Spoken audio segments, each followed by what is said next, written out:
السلام علیکم ناظرین قیدیوں کا قافلہ جہاں سے گزرتا مشتعل ریت انہیں گالیاں دیتی اور سنگ باری کرتی رہی۔ کئی تتاری قیدی اس دوران زخمی ہو گئے۔ اس حکم کا مقصد صرف یہ تھا کہ ریت کے دلوں میں موجود اس پختہ یقین کو شکستہ کر دیا جائے کہ تتاری قوم ناقابل تسخیر و شکست ہے۔ لوگ گلی کوچوں میں چیمگویاں کرتے تھے کہ تتاری ہی دراصل یاجوج ماجوج ہیں جن کے خروج کی خبر پہلے سے دی جا چکی ہے۔ اس قوم کو صرف اللہ تعالیٰ ہی کسی معجزے سے ختم کرے گا، ورنہ یہ عام انسانوں کے بس کا روگ نہیں۔ اس قسم کے کئی اور اقوال لوگوں کے ذہنوں میں پنپتے رہتے تھے۔ سلطان ملک مظفر نے تتاریوں کو گھمانے پھرانے کے بعد حوالہ طے کرنے کا حکم دیا۔ کسی بھی تتاری قیدی کو معافی نہیں دی گئی، بلکہ سب کے سب بلا دریغ موت کے گھاٹ اتار دیے گئے۔ تتاری سالار قطب آغا خان کا بریدہ سر قاہرہ کے صدر دروازے پر لٹکا دیا گیا تاکہ تتاریوں کے عبرتناک انجام کی شہرت ہر سو پھیل جائے۔ لوگ فرد اشتیاق سے قطب آغا خان کے کٹے ہوئے سر کو دیکھنے کے لیے جمع ہوتے۔ ان میں کئی ایسے بھی تھے جنہوں نے اسے ظلم و ستم کی بجلیاں گراتے اپنی آنکھوں سے دیکھا تھا۔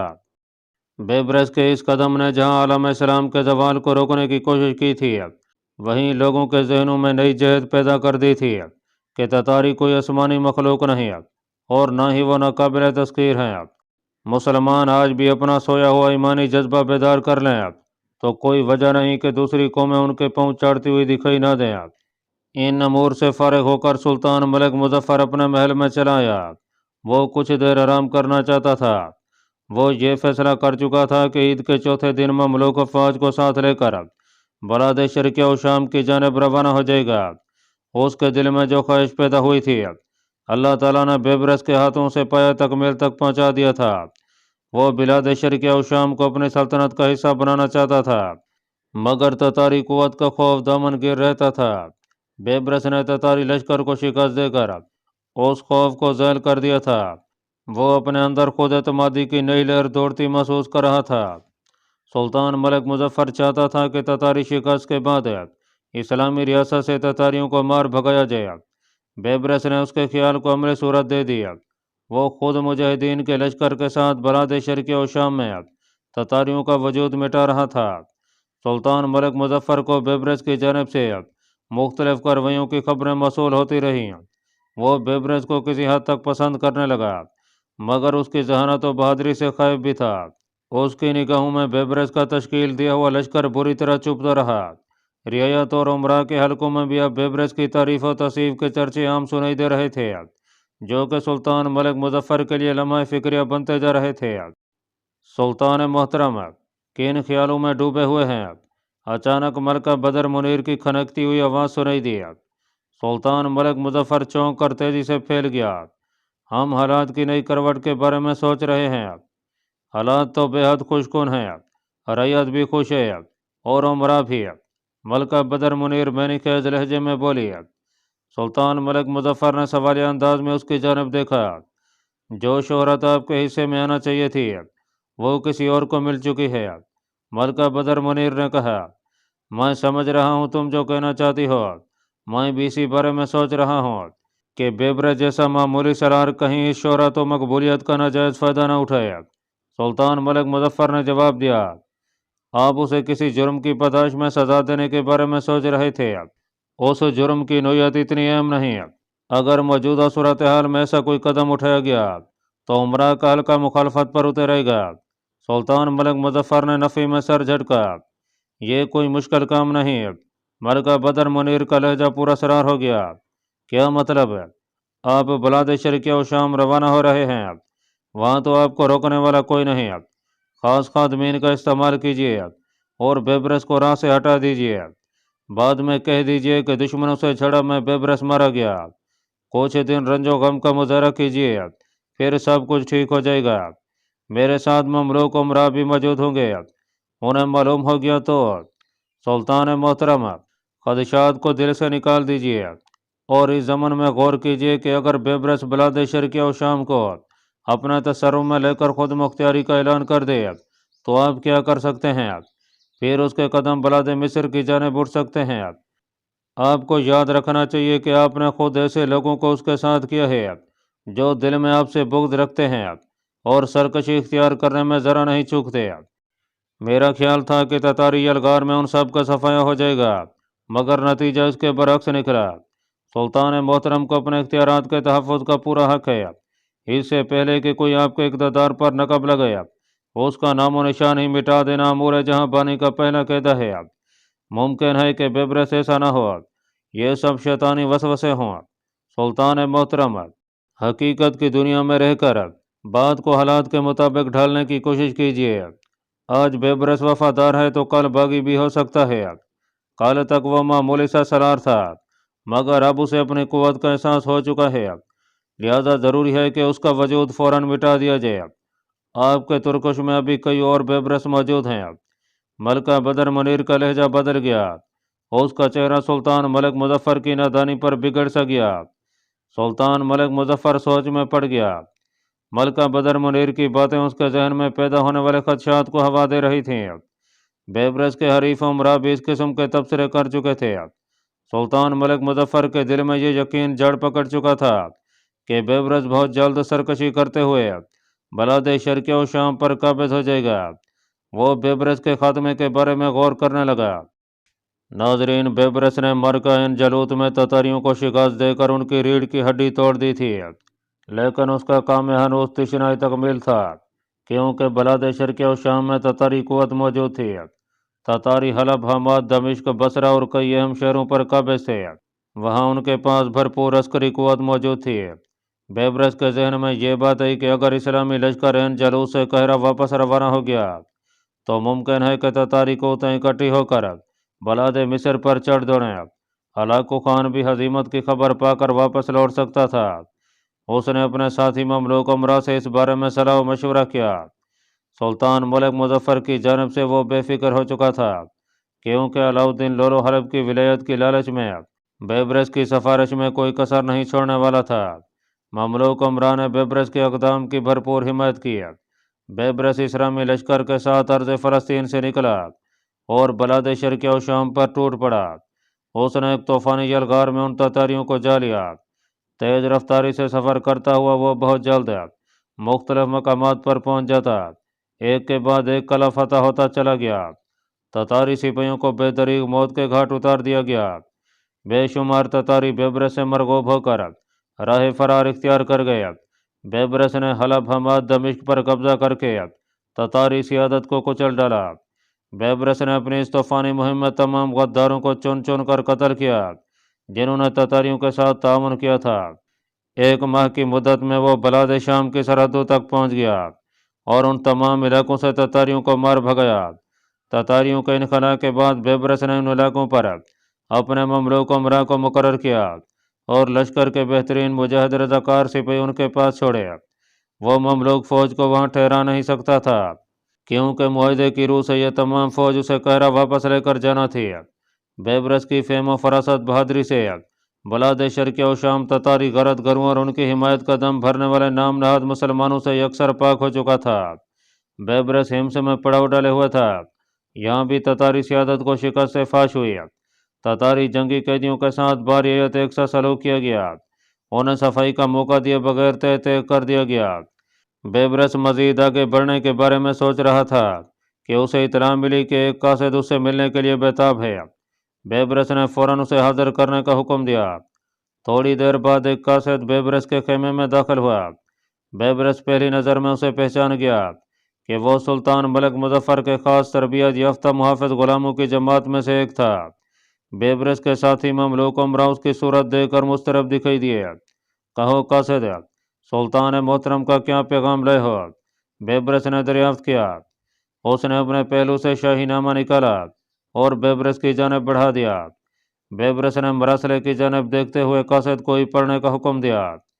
مملوک امراء مراسلے کا متن سننے کے لیے بیتاب ہو رہے تھے۔ قاصد نے لمحہ بھر سوچا اور پھر مراسلہ کھول کر پڑھنا شروع کر دیا۔ بلاد مصر کے بہادر فرزند بیبرس کو سلطان ملک مظفر کا سلام۔ تمہاری خدمات کی جس قدر تعریف کی جائے وہ کم ہے۔ تم نے سلطنت کے استحکام کے لیے وفاداری کا جو عملی نمونہ پیش کیا ہے اس سے ہم بے حد مسرور ہیں اور بارگاہ خدا بندی میں دعا گو ہیں کہ تمہاری کامیابی کا سلسلہ آسان طریقے سے انجام تک پہنچے۔